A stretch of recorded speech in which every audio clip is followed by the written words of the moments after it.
Hello, welcome to week 4 of HIS 315. I look forward to working with you during this week.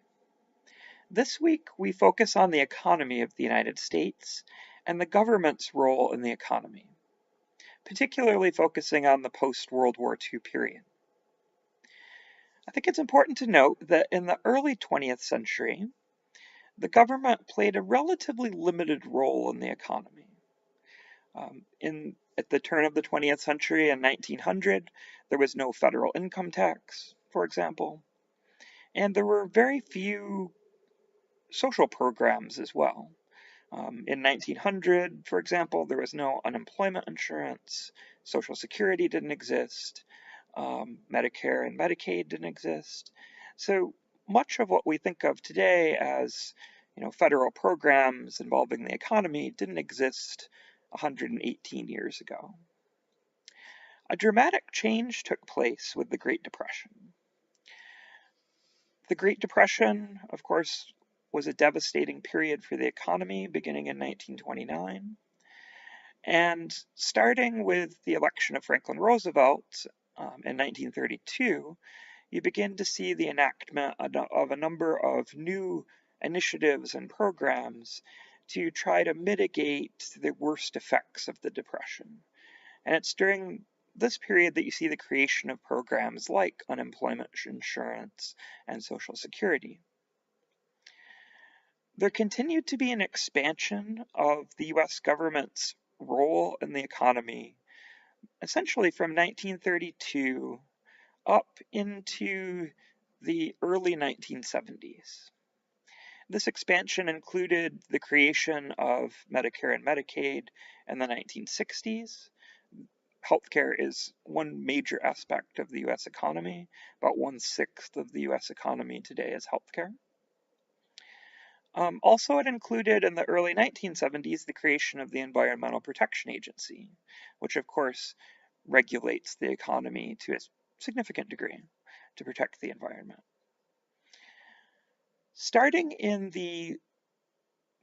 really in the 60s, you begin to see a conservative movement emerging that questions the government's role in the economy, the government's increasing role in the economy.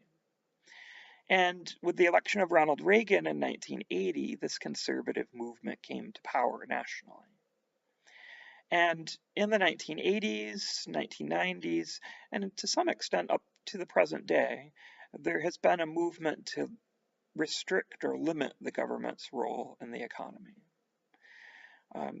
We've seen this manifest in cuts to the federal income tax, reductions in the federal income tax, reducing the amount of money taken in by the government.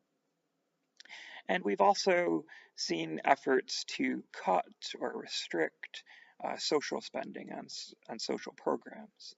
These efforts have not been entirely successful, but certainly there have been conservative efforts to limit social spending over the course of the last 4 decades. This being said, the government still does play a major role in the US economy. Healthcare is one area where this is true, and this has only really expanded over time. The creation of additional programs like Medicare Part D and also the Affordable Care Act, the expansion of Medicaid.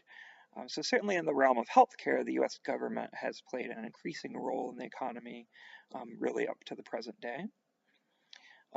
Also, certainly an area of military spending is an important aspect of the US economy that's continued to grow over time and makes up a major part of the US economy today as well. During this week, you have a few assignments to complete, as usual.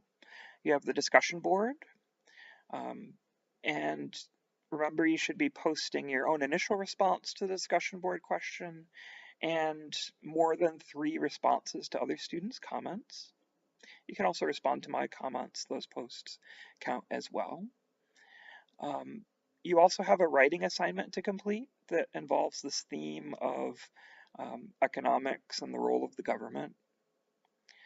So, as well as the knowledge path readings and activities as usual. So I look forward to working with you during this week. Thank you for your time and attention. please feel free to contact me if you have any questions or concerns. I hope that you had a nice break and look forward to working with you. Thank you.